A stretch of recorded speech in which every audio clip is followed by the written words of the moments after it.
जय गुरु. जय गुरु.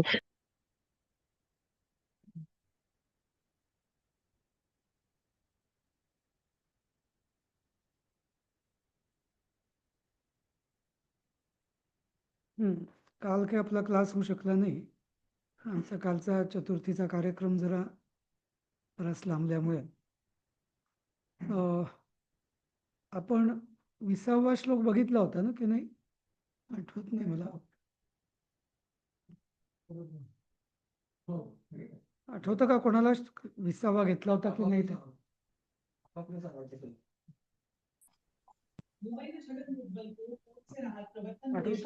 20वा घेतला की नाही ते?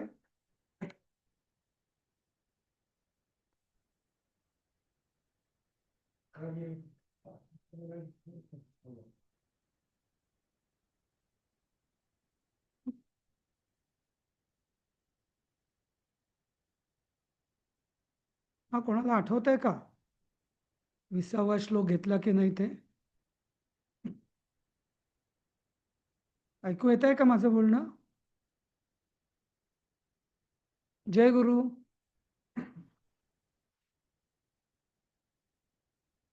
जय गुरु.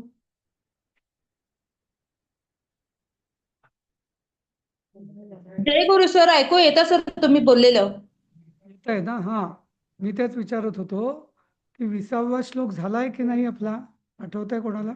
नाही सर, जरा 19वा पण समजून घ्यायचंय तुमच्याकडून.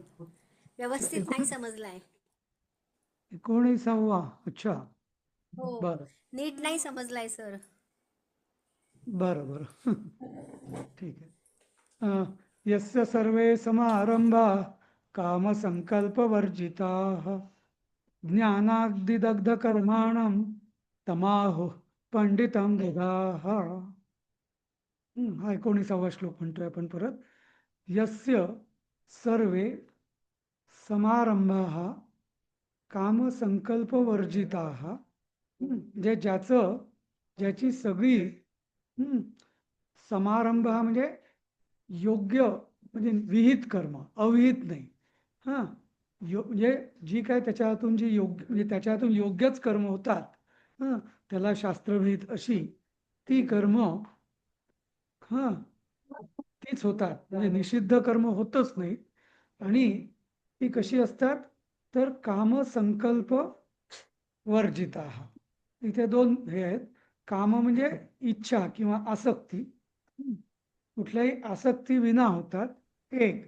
आणि दुसरं संकल्प वर्जिता. संकल्प म्हणजे ज्याला मी म्हटलं होतं की म्हणजे डे ड्रीमिंग किंवा म्हणजे तो त्या कर्मामध्ये गुंतून आपली कल्पना ही त्या कर्माशी तो कर्मात गुंतून पडत नाही. मग हे असं झालं तर असं होईल, असं झालं तर असं होईल, वगैरे वगैरे.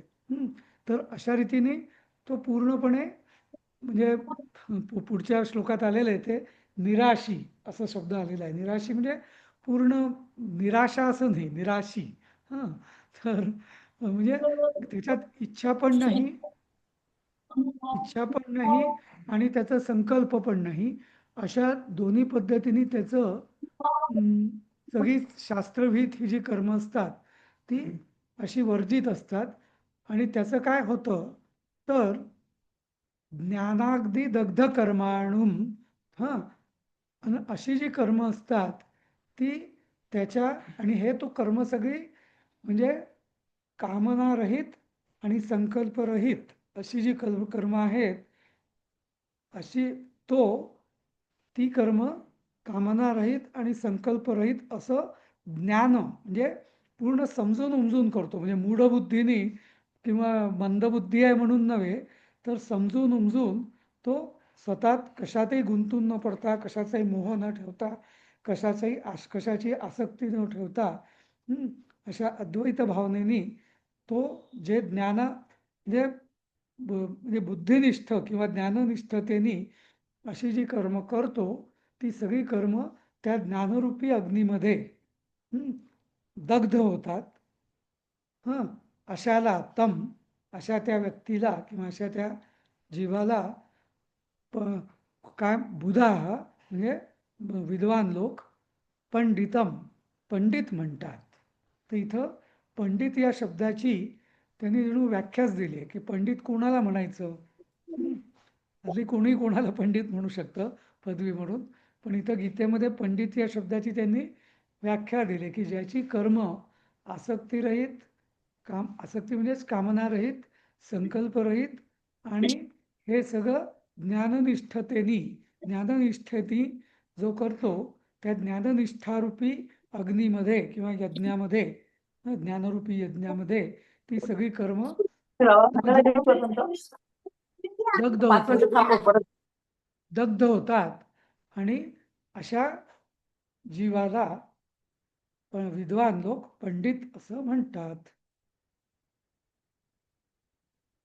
बरोबर. म्हणजे थोडक्यात की ज्ञानी माणूस अशी कर्म करतो की त्याला म्हणजे त्या कर्म करताना त्याला कामनाही नसते आणि काही स्वप्नही बघितलेली नसतात किंवा तो कल्पनेमध्येही रममाण झालेली नसतो, रममाण म्हणून त्या झालेला नसतो. कर्माचं बंधन त्याला लागत नाही किंवा ती कर्म असतं ज्ञान मिळाल्यामुळे जळून जातात, असं म्हणायचं कसं. हा, हो. पण याच्यात एक फरक आहे की आता अशीच हां. गोष्ट म्हणजे एखादा समजा ज्याला आपण मंदबुद्धी किंवा काय त्याला मूढ, किंवा अशी व्यक्ती पण एखादा करू शकतो. मूर्ख अज्ञानी. मनुष्य, अज्ञानी माणूस पण असं करू शकतो. पण की ज्याला इच्छा नाहीच आहे काही, हां, काही स्वतःला समतच आली नाहीये, अशा व्यक्तीला पण काही आसक्ती नसते. बरोबर. अशी व्यक्ती पण कल्पना करत नाही. पण त्याच्या न कल्पना न करण्यामध्ये पण मग मग त्याची कर्म नष्ट झाली आहेत का? नाही. तर मूढ भावनेनी नव्हे, तर ज्ञाननिष्ठेने तो अशात म्हणजे त्याची कामना आणि संकल्प हे वर्ज्य असतात त्याला, अशाला ते पंडित म्हणतात. नाहीतर मग सगळ्या मूर्ख लोकांनाही पंडित म्हटलं असतं ना लोकांनी, नाही का? असं. किंवा अशा लोकांची कर्म त्यात दग्ध होत नाही, कारण ती जी भावना असते ती पशुभावना असते. एखादा मूर्ख किंवा मंदबुद्धी, म्हणजे भलेही त्याचा त्यात काही दोष नसेल, पण तो जेव्हा त्याला काही इच्छा नसते, कोणी दिलं तर खातो, हां, नाही दिलं काही समजच नसते. म्हणजे इथे समज नाही आहे असातला भाग नाही आहे. समज आहे, ज्ञान आहे, जाणीव आहे, पण तरीसुद्धा त्यांनी त्याला माहिती आहे त्यातला संकल्पामधला आणि आसक्तीमधला फोलपणा ज्याला माहिती आहे, आणि तो फोलपणा जाणल्यामुळे तो त्याच्यापासून अलिप्त राहतो. अशा व्यक्तीला लोक पंडित म्हणतात. कारण का? त्याची कर्म त्याच्या त्या म्हणजे जाणून बुजून अलिप्त राहण्यामुळे ती कर्म दहन झालेली असतात, दग्ध झालेली असतात असं. आता छान समजलं.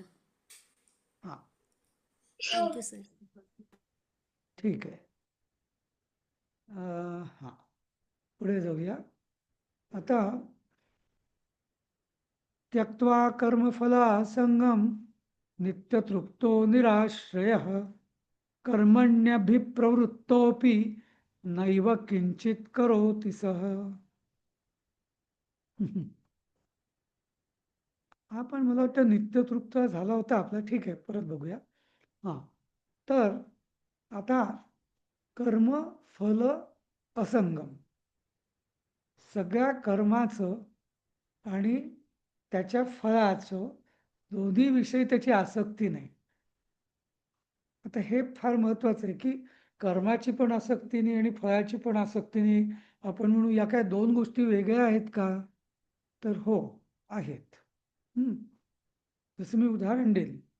काही जणांना कर्माची एक आसक्ती असते, काम करत राहावं असं वाटतं. बरोबर. फळाची आसक्ती, आणि त्यांना विचारलं, नाही मला काही फळाची काही आसक्ती नाहीये, पण त्याला कर्माची आसक्ती असते. अशा बऱ्याच काही व्यक्ती असतात नाही का, की त्यांना काम करत राहावं असं वाटतं, म्हणजे कर्माची आसक्ती असते. या उलट काही जणांना कर्म ते फळासाठी म्हणून करत असतात. समजलं? म्हणजे कर्माची पण आसक्ती नको आणि कर्माच्या फळाची पण आसक्ती नको. अशा दोन्ही आसक्तींचा त्यक्त्वा जो त्याग करतो, हा, नंतर नित्यतृप्त, आणि मग कसा आहे तो नित्यतृप्त. नित्यतृप्त म्हणजे काय, की ज्याचं तृप्ती हं, ही बाह्य कुठल्याही गोष्टीवर अवलंबून नाही, कारण तो स्वतःच अंतर्मनातनच किंवा अंतर्मुख होऊन तो तृप्त असतो, त्याला कशाचीच गरजच नाही नसते. हा, याचं कारणच का, कारण तो निराश्रय हा. कारण तो हा जो म्हणजे आपल्यापैकी सगळेजण आपण म्हणतो आश्रय म्हणजे काय, आश्रय म्हणजे एकतर त्याचा देश, देश म्हणजे जागा, टाइम अँड प्लेस, जागा बापरे, आणि सुरू वेळ. झाला वर्ग. तर जागा म्हणजे त्या जागेची पण त्याला आश्रयाची गरज नसते. अमुक एक ठिकाणी मला चांगलं वाटतं, अमुक एक ठिकाणी वाईट वाटतं, अमुक एक घर माझं आहे, अमुक एक गाव माझं आहे, वगैरे वगैरे. ती एक आसक्ती झाली, म्हणजे तो आश्रय झाला.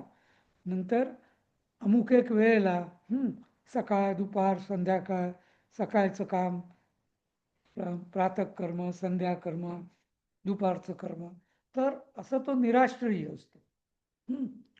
हा, आणि अशी जी व्यक्ती असते ती सह कर्मणी अभिप्रवृत्त अपि किंचित एव न करोती. अशी जी व्यक्ती असते ना, की जी कशाच्याच देशाची म्हणजे कुठल्याही जागेची त्याला आसक्ती नाही, आश्रय नाहीये, कुठल्याही वेळेचा आश्रय बंधन नाहीये, अशी व्यक्ती जरी ती कर्म करत असली तरीही किंचित सुद्धा ते करत नाही. लक्षात, म्हणजे बऱ्याचदा कर्माची पण आसक्ती, फळाची पण आसक्ती, जागेची आसक्ती, ठिकाणाची किंवा स्थानाची, आणि वेळेची आसक्ती, या चारही आसक्ती म्हणा, आश्रय म्हणा, या त्यांनी सोडलेल्या असतात. आणि अशी व्यक्ती जेव्हा काही कर्म करते म्हटलं तरी ती करत नाहीच, कारण तिचं कर्तृत्वच नसतं, कर्ताभावच गेलेला असतो. समजलं? जर त्या 4 आसक्ती कुठल्या परत सांगा, जागा, वेळ. कर्म आणि कर्मफल. आणि इथं कृष्णाने कर्म आणि कर्मफल या दोन्हींचा अर्थ वेगळा दिला आहे, म्हणजे या दोनना विभाग केलेला आहे. नुसतंच फळ म्हटलं असतं तर फलासंग म्हटलं असतं तरी चाललं असतं, बरोबर. पण कर्म वेगळं, कर्माचं फळ, त्याची आसक्ती वेगळी, आणि कधी कधी एक असतं दुसरं नसतं, दोन्ही. हा, पण कधी कधी दोन्ही असतात. पाणी सांडलं नसतं. तर त्या दोन्ही आसक्तींची इथं म्हणजे त्याग सांगितलेला आहे. जसं मी म्हणजे आधीच्या वर्गामध्ये उदाहरण दिलं होतं ना, की अलिप्त, कर्मात अकर्म आणि अकर्मात कर्म, नाही का. अकर्मात कर्म कसं, की तो पूर्णतः म्हणजे अलिप्ततेत जे कर्म असतं, नाही का. अलिप्तता म्हणजे पूर्णपणे मी अलिप्त आहे, पण मग तरी मी कर्म करतोय, तर त्या कर्माचा मला बाध होत नाही, कारण मूलतः मी आता अलिप्त झालेलो आहे सगळ्यापासून, असं. तर तसंच इथं पण म्हटलंय, कर्म वेगळं, कर्माचं फळ वेगळं, त्या दोन्हीचा संघ म्हणजे आसक्ती, हा, तिचं त्याग करून, आणि नित्यतृप्त, आणि असा माणूस नित्यतृप्त आहे, उदास बसलेला नाहीये, की आता काय होईल कसं होईल, रडत नाहीये, आनंदी आहे, आणि निराश्रय, आणि त्याला देश आणि काल याचा आश्रय नाहीये. या सगळं म्हणजे याचं एक उदाहरण सांगू शकाल? थोडा विचार करतो मी. हा, एक माझ्या डोळ्यासमोर एक उदाहरण येतं, ते म्हणजे महर्षी योगी अरविंद. आता जसं योगी अरविंद, तुमचं आधीचे ते म्हणजे त्यांचं कसं होतं तर तुम्हाला जीवनचरित्र माहिती असेल थोडंफार, त्यांचे वडील बंगालमधले फार मोठे व्यक्तिमत्व. त्यांनी आपल्या मुलांना भारतीय संस्कृतीचा अजिबात वारासुद्धा लागू नये म्हणून लहानपणीच 5व्या 6व्या ते 7व्या 8व्या वर्षीच इंग्लंडला पाठवलं. अजिबात त्यांना या भारतीय संस्कृतीशी अजिबात त्यांचा संपर्क येऊ नये अशी व्यवस्था केली. पण तरी त्यांना शाळेत आणि महाविद्यालयीन जीवनात त्यांना म्हणजे भारतीय मूलच म्हणजे सनातन धर्माचं त्यांचं वाचनात आलं आणि त्यात ते आकर्षित झाले. मग नंतर त्यांना ICS मध्ये ते फर्स्ट क्लास फर्स्ट आले. पण त्यांना त्या ICS करायची इच्छा नव्हती म्हणून त्यांनी त्यांचं ते शेवटची जी एक परीक्षा होती हॉर्स रायडिंगची, हां, त्या परीक्षेला ते गेलेच नाहीत आणि म्हणून ICS झाले नाही. हां, नाहीतर त्यांच्या वडिलांची इच्छा होती ICS व्हायचं. तिथे आले ते क्रांतिकारक झाले. नंतर ते जेलमध्ये गेले. हां, अलीपूर बॉम्ब खटला ज्याला म्हणतात. आणि मग नंतर ते जेव्हा तिथं त्यांना साक्षात्कार झाले काही आणि मग त्यांनी पुढचं जे आयुष्य जे आहे त्यांनी इतकं प्रचंड लिखाण केलेलं आहे. म्हणजे तसं म्हटलं तर ती लिहायला त्यांना खूप कर्म करावी लागली. म्हणजे खूप काम होतं ते. पण ते त्यांनी प्रसिद्ध पण केलं नाही. त्यांच्यानंतर त्यांच्या ज्या म्हणून आहेत, हां, पांडिचेरी आश्रमच्या, हां, त्यांनी ते प्रसिद्ध वगैरे केलं. पण त्यांना स्वतःचा ना प्रसिद्धीचा मोह ना कशाचा मोह, पूर्णपणे अलिप्त. त्यांचं गीतेवरची त्यांची जी टीका आहे ती पण एक वेगळ्याच पद्धतीने केलेली आहे. आणि हां, पण म्हणजे त्यांनी जे कर्म केलं म्हटलं तर त्यांनी खूप कर्म केलंय. म्हणजे पूर्ण क्रांती करतो अलीपूर बॉम्ब खटला जो आहे ते केलं. नंतर ते तर समजा आधीचं जीवन झालं त्यांचं. पण नंतरही त्यांनी जेव्हा त्यांना साक्षात्कार झाल्यानंतर त्यांनी खूप म्हणजे आध्यात्मिक याच्यात केलं. पण सगळ्यापासून ते अलिप्त होते. इतकं की त्यांनी जे लिखाण केलं ते पूर्णपणे त्यांचं सावित्री नावाचं त्यांचं एक महाकाव्य पण आहे. तर आणि त्याच्यात ते म्हणजे म्हटलं तर ते आध्यात्मिक महाकाव्य आहे तसं. पण पूर्णपणे अलिप्त अशा भावनेने त्यांनी ते सगळं केलेलं आहे असं. तर ते एक मला उदाहरण त्यांचं असं समोर येतं म्हणजे असं. पण सर त्यांना जाणून बुजून भारतीय संस्कृतीपासून लांब ठेवलं, पण मग ती आसक्तीच निर्माण झाली ना की बाबा हे काय आहे, नाही मग ते ते मी तिथे नुसता खेचले. नाही नाही नाही माझं ते मी जस्ट बॅकग्राऊंड सांगितलं. त्याचा या उदाहरणाशी तसा संबंध नाही. त्यात तो संबंध जो आहे तो पुढचा आहे का. हां, अच्छा. हम्म. हां, किंवा आधुनिक काळात मला असं वाटतं विनोबा भावे, एवढं प्रचंड काम केलंय त्या माणसांनी. हां, ते बडोद्याहून निघाले मुंबईला यायला महात्मा गांधींना भेटायला आणि ऍक्च्युअली ते पुढच्या शिक्षण घ्यायला निघाले. त्यांच्याजवळ सगळी सर्टिफिकेट्स वगैरे होती ती त्यांनी त्या नदीत सोडून दिली आणि महात्मा गांधींच्या यायला गेले. म्हणजे त्यांना त्यांच्या विचारांनी प्रभावित होऊन नंतर त्यांनी पूर्ण हे केलं. त्यांचं पूर्ण जीवन एवढं भूदान यज्ञासारखं एवढं मोठं कार्य केलं त्यांनी. म्हटलं तर खूप कर्म केलं. हां, काहीतरी 68 लाख एकर जमीन त्यांनी म्हणजे भूदान म्हणून घेतली आणि इतरांना वाटली. स्वतः फकीरासारखे राहिले. हां, आणि काही नाही पण त्यांना नाही का असं. नाही, ही मोठी उदाहरणं झाली. साधी म्हणजे चित्रकार किंवा सायंटिस्ट हे काळ वेळ स्थळ न पाहता आपलं कार्य करत असतात. आता हळदणकर म्हणून एक चांगले प्रख्यात चित्रकार होते. ते गेल्यानंतर त्यांची चित्र एवढी प्रसिद्ध झाली तर त्यांना कल्पनाही नसेल तेव्हा. म्हणजे त्यांची अपेक्षाही नव्हती, आसक्तीही नव्हती. एक हॉबी म्हणून ते करत होते, नाही का. आणि म्हैसूरच्या आर्ट गॅलरीत त्यांचं चित्र लावलेलं होतं आम्ही जेव्हा गेलो होतो बघायला तेव्हा हो हो, बरोबर हळदणकरांचं. बरोबर. हो हो. हां. नाही पण म्हणजे थोडंसं मी काय म्हणतो बरोबर आहे. पण इथं थोडंसं जे कर्मफलासंगम त्यक्त्वा म्हटलेलं ना तर त्याचा उद्देश असा आहे की हॉबी म्हणून पण अडकायचं नाही. समजलं. आता कोणी कोणी कलाकार असतात ते म्हणतात कला ही कला म्हणजे कलेशिवाय मी जगू शकत नाही. तर ही सुद्धा आसक्ती आहे. म्हणजे मला त्यांचं फारसं माहिती नाही हं. म्हणजे त्यामुळे मी असं त्यांच्या बाबतीत असं म्हणत नाहीये.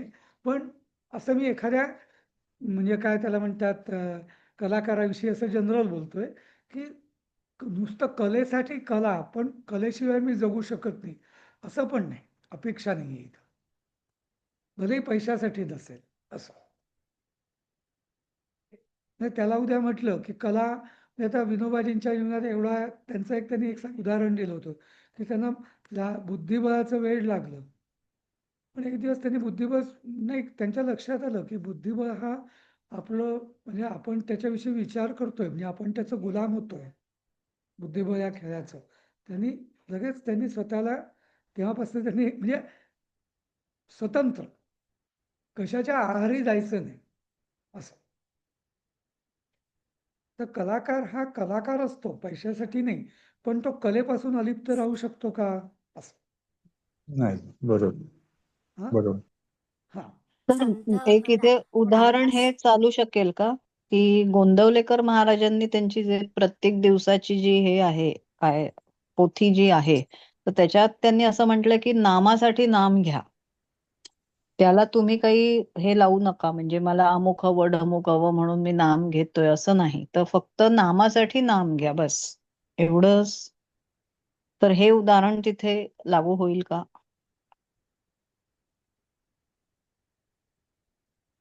काय सांगू का, की नाम जे आहे ना, तो उपासना मार्ग आहे. हं? हम्म आणि उपासना मार्ग जो आहे ना, तर तो हम्म हं, दोन्ही दोघांकडनंही होऊ शकतो. म्हणजे हम्म कर्मासक्त व्यक्तीकडनं पण होऊ शकतो आणि हम्म ज्यांनी म्हणजे जे आपण म्हटलो अशा व्यक्तींकडनं पण होऊ शकतो, की जे कर्मापासून अलिप्त आहे अशांकडून. त्यामुळे हम्म समजलं ना, म्हणजे हो. नामाचा एक गुलाम होणं हे या श्लोकाला अपेक्षित नाही. हम्म समजलं ना? हो हो. हा म्हणजे यांचं म्हणणं की ओके. हे पुढच्या एकदम म्हणजे सर्वसंग परित्यागी अशा याचं हे उदाहरण आहे.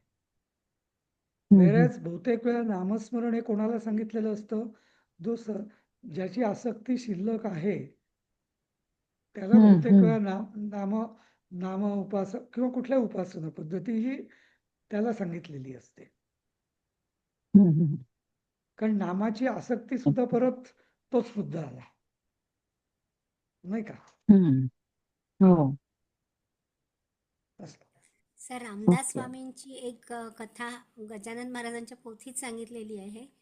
त्याच्यात असं म्हटलेलं आहे की एकदा रामदास स्वामींना खीर प्यायची खूप इच्छा झाली हम्म. आणि म्हणजे ती आसक्ती सोडण्यासाठी ते भरपूर खीर प्यायले आणि ती पूर्ण खीर ओकली आणि ते ओकलेलं परत प्यायले की परत ती वासना होऊ नये. आणि अशा प्रकारे त्यांची ती खिरीची आसक्ती, ती वासना ती पूर्णपणे मोडून टाकली त्यांनी स्वतः.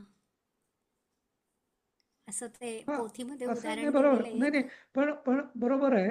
पण म्हणजे ते आता ही जी गोष्ट आपल्याला सांगते की आसक्ती त्यांनी कशी सोडली असं एक उदाहरण आहे. हां पण हां पण म्हणजे आता मला म्हणजे मोकळेपणाने सांगतो मी, की आसक्ती सोडण्याची ती ही पद्धत त्यांना कदाचित लागू पडली असेल, पण सर्वसामान्य मनुष्याला पडू शकते का अशी नाही, नाही का? नाही नाही, शक्यच नाही. हां, म्हणून तर ते म्हणजे आगळे वेगळे आहेत.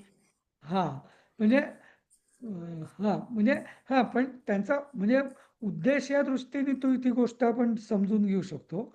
पण म्हणजे कशा करता जे करणं आहे ते असं. म्हणजे याच्यात काय सांगितलंय, की कर्माची पण आसक्ती नको आणि फलाची पण आसक्ती नको. एक वेळ फलाची आसक्ती सुटते कधी-कधी, पण कर्माची आसक्ती सुटत नाही. ते पण वाईट, नाही का? खरंय खरंय. हां, असं. ठीक आहे. म्हणजे थोडक्यात काय तो माणूस ज्याला आपण बेचैनी म्हणतो ना, कधीही कुठल्याही परिस्थितीत जो माणूस बेचैन होत नाही असा ना. बरेच लोक आपण बघतो जगामध्ये, ते म्हणतात की नाही, मला माझ्या घराच्या बेडवर विशिष्ट जागेशिवाय मला झोप येत नाही. बरोबर. मला उपासना एका विशिष्ट ठिकाणीच केली तरच होते. म्हणजे आपण तो जागेशी, माझी सकाळीच उपासना चांगली होते, हां, माझी रात्रीच चांगलं होतं. म्हणजे इथे देश आणि काल, हां, निराश्रया म्हणजे आश्रय झाला. बरोबर. तर म्हणजे फार त्यांचं, आपण काय म्हणतो, कुठल्या ना कुठल्या याच्यामध्ये मला अमुकच माळ पाहिजे, मला अमुकच आसन पाहिजे, मला आंघोळ केल्याशिवाय होत नाही. आंघोळ ही सुद्धा आसक्तीच आहे, नाही का. स्नान केल्याशिवाय मला छान वाटत नाही, म्हणजे असं. म्हणजे मनावर मला प्रचंड ताबा. नाही म्हणजे आपण माझा संतोष हा कुठल्याही बाह्य गोष्टीवर अवलंबून नसला पाहिजे. हम्म. माझा संतोष आहे. मला एक बेसिक बोला. नाही, मला एक काय? बेसिक प्रश्न होता की इथे कर्म फल हा एक शब्द घ्यायचा की कर्म आणि फल घ्यायचा? कारण कर्म फल जर समास आला तर व्याकरण दृष्ट्या ते कर्म फले आणि पुढे असं काहीतरी यायला पाहिजे होतं ना. म्हणजे एक जस्ट आपलं आउट ऑफ बॉक्स. नाही नाही, बरोबर आहे, बरोबर आहे. तसं तुम्ही म्हणू शकता कर्मफल, पण म्हणजे जे हे मग त्यात काही विशेष नाही. ते तर आधी सांगून झालेलं आहे की फळाची आसक्ती ठेवू नको तू, नाही का. आपला जो प्रसिद्ध ओके. श्लोक आहे, नाही का, ते म्हणजे ते हां, रिपिटेशन आहे. मग इथं वेगळं काय सांगितलं असं. ओके. अच्छा, त्या दृष्टी. हा, म्हणजे ते तर रिपिटेशन आहे ना, नाही का. हां, हां. या ओके. असं. हा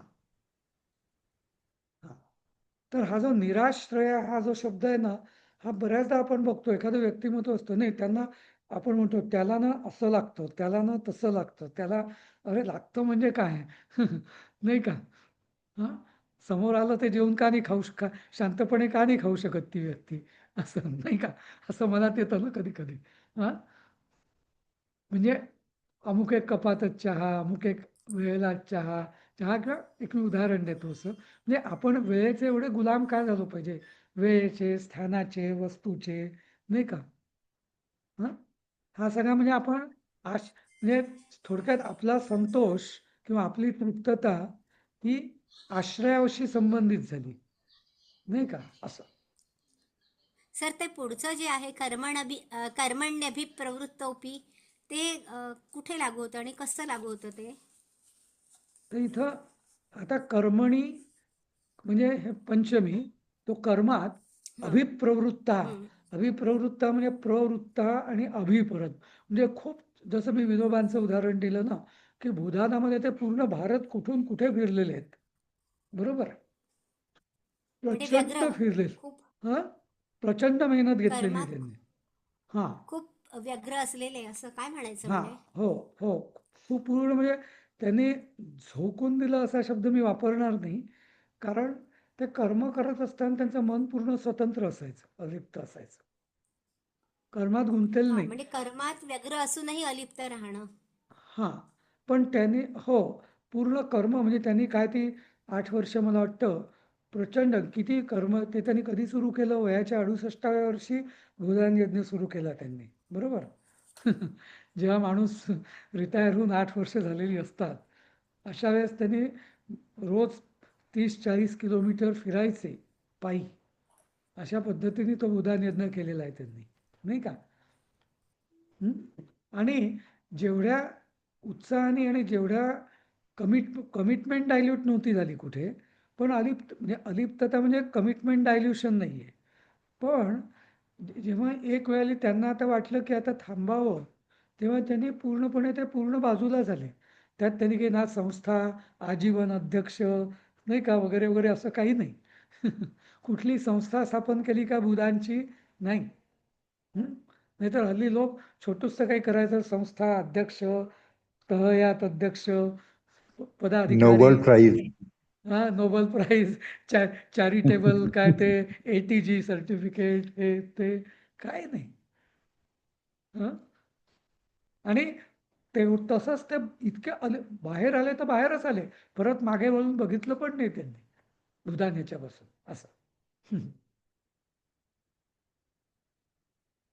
तर अभिप्रवृत्तापि, तर असा माणूस जेव्हा कर्मात अभिप्रवृत्त होतो, न एव किंचित करोती सहा, तो सगळं करून सुद्धा काहीच करत नाही. अभिप्रवृत्त म्हणजे खूप कर्म ते करतो करताना, पण दुसऱ्या दिवशी विसरून जातो.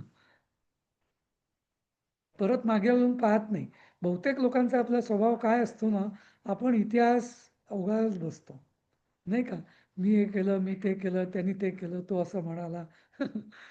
पण त्यांच्या दृष्टीने ते अलिप्त असल्यामुळे, म्हणजे असं नाही मी म्हणणार की त्यांचं विस्मरण होतं त्यांना, पण कारण ज्ञान तर आहे, बुद्धी आहे, म्हणजे बुद्धी, मेधा, प्रज्ञा सगळं आहे त्यांच्याकडे, पण म्हणजे उगीच नसत्या गोष्टी उभारत बसत नाही, नाही का?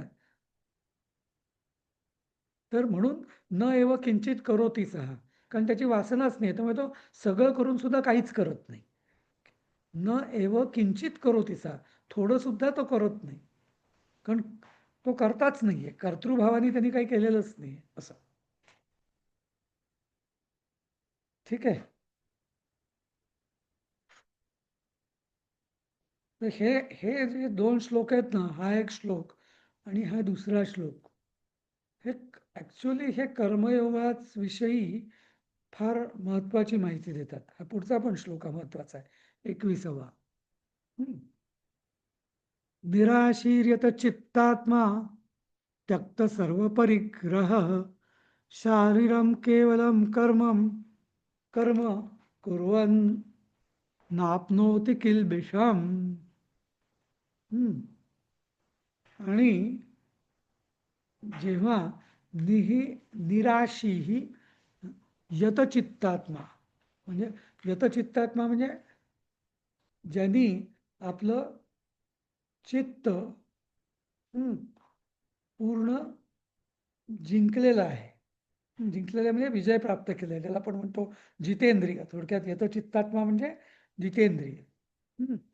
आणि नुसतं इंद्रिय नाही, तर अंतःकरण सुद्धा, अंतःकरणाचे काय काय चित्त म्हणजे मन, बुद्धी, अहंकार, हे तिन्ही गोष्टी जिंकलेल्या आहेत. हां, आणि त्यामुळे त्याची ही जे पूर्ण भौतिक शरीर जे आहे, इंद्रिय आणि मन, बुद्धी, अहंकार, हे तिन्ही म्हणजे स्थूल शरीर आणि सूक्ष्म शरीर, हे त्यांनी जिंकलेलं आहे. आणि त्यक्त सर्व परिग्रह, आणि सगळ्याचा त्यांनी म्हणजे परिग्रह म्हणजे काय, काहीतरी ग्रहण करणे. परी म्हणजे बाहेरच्या गोष्टी किंवा इतरांपासून, बाह्य गोष्टींपासून काहीतरी ग्रहण करणे, त्याला म्हटलं जातं परिग्रह. तर त्यक्त सर्व परिग्रह म्हणजे काहीतरी ग्रहण करण्याचं, म्हणजे त्यांनी सोडूनच दिलेलं आहे, सगळं त्यांनी त्याग केलेला आहे. आणि असा निराशीही म्हणजे की ज्याचा पूर्ण तो आशारहित आहे. म्हणजे हा निगेटिव्ह अर्थाने नाही वापरलेला शब्द, पॉझिटिव्ह अर्थाने. निराशी म्हणजे निस हा शब्द जो आहे ना, उपग्रह नाही, उपसर्ग संस्कृतमध्ये, तर निस म्हणजे संपूर्ण, म्हणजे संपूर्ण आशा त्याचा निपात केलेला आहे, म्हणजे काढून टाकलेला आहे, झटकून टाकलेल्या आहेत त्यांनी. नुसतंच त्याग नाही, तर झटकून टाकलेल्या आहेत सगळ्या आशा. असा मनुष्य केवलम शारीरम कर्म कुर्वन, म्हणजे अगदी तो नुसतं स्वतःच्या देहाचं जरी कर्म करत असेल, म्हणजे आंघोळ करत असेल, कपडे घालत असेल, असं वगैरे वगैरे, तरी किलबिषम न आपनोती, तरी त्याला काही पाप लागत नाही. इथं पाप हा शब्द पुण्य आणि पाप या अर्थाने नाही आहे, तर वासना या अर्थाने. किलबिष, ज्याला आपण म्हणतो ना की मनात काही किलबिष आहे का तुझ्या, किलबिष म्हणजे शंका किंवा काही वासना आहे का तुझ्या. किलबिष या शब्दाचा खरा अर्थ वासना किंवा पाप असं होतं. तुला काही वाटतंय का, तुझ्यात शंका आहे का, तर तर म्हणजे अशी जी व्यक्ती की जो जितेंद्रिय, म्हणजे स्थूलदृष्ट्या, सूक्ष्मदृष्ट्या आणि सगळ्याचा परित्याग केला, कशाचीच त्याची म्हणजे त्याला म्हटलं तुम्ही तुझी लंगोटी देता, तो लंगोटी पण काढून देईल असा. फक्त लंगोटी लोकलज्जेसाठी त्यांनी ठेवलेली असेल समजा असं. आणि असा पूर्ण आशारहित पुरुष अशी जेव्हा अवस्था प्राप्त होते तेव्हा तो देहासंबंधी जरी कर्म करत असेल तरी त्याला वासना लागत नाही, पाप लागत नाही असं. म्हणजे हे आपण मोठमोठे उदाहरणं घेतो ना. आता तुम्ही उदाहरण दिलं, कोणी गजानन महाराजांचं देतात, गोंदवले महाराज किंवा गोंदवलेकर किंवा अक्कलकोट स्वामी वगैरे. म्हणजे तर त्यांचे तुम्ही चरित्रामधनं हे बघितलं असेल तुम्ही, की कधी ते असं नाही की त्यांनी कधी कधी त्यांनी स्वतःच्या देहाचे अगदी लाड पण केलेले आहेत. पण ते लाड म्हणजे ला आसक्तीने नव्हे, तर तेच दाखवण्याकरता की त्यांचा देहावर पूर्ण विजय होता असं. देह आणि म्हणजे नुसत्याच देहाच्या इंद्रियांवरती नव्हे, तर देह, इंद्रिय आणि मन, बुद्धी, अहंकार याच्यावर पूर्ण विजय म्हणजे जिंकलेलं होतं. आणि सगळ्याचा परित्याग केलेला, कशाचाच काही नाही असं, आशा पण नाही. आणि मग अशा माणसाने शरीराविषयी काही कर्म केलं, देहाचे काही लाड जरी केले, तरी त्याला किलबिश किंवा पाप लागत नाही असं. समजलं? म्हणजे कधी कधी आपल्याला मनात शंका येते ना, की क्वचित म्हणजे की एखादी मोठी व्यक्ती असं का वागली विशिष्ट प्रसंगी, असं त्याला एवढं हेच काय पाहिजे, तेच काय पाहिजे. जसं ते अक्कलकोट स्वामींच्या याच्यात उदाहरण आहे, मला आत्ताच्या आत्ता जेवण पाहिजे, अमुक एक पदार्थच पाहिजे का. तर त्याला म्हणजे कोणी असं म्हणू शकतं तरकट, किंवा अरे हा माणूस एवढा मोठा पोचलेला, त्याला या अमुक एक गोष्टीची म्हणजे वासना काय, ती वासना नाही आहे, ते त्याच्या ती त्याची लीला आहे. कारण तो देहाच्या तर तो पलीकडे गेलेला आहे असं. त्यामुळे त्यांनी त्या अवस्थेत जर त्यांनी काही देहाचे लाड जरी केले, तरी त्याला त्याची म्हणजे पाप लागत नाही, वासना लागत नाही असं. पण इथं येत चित्तात्मा त्यक्त सर्व परिग्रह निराशी, हे 3 विशेषणं महत्वाची आहेत त्याला. बरोबर.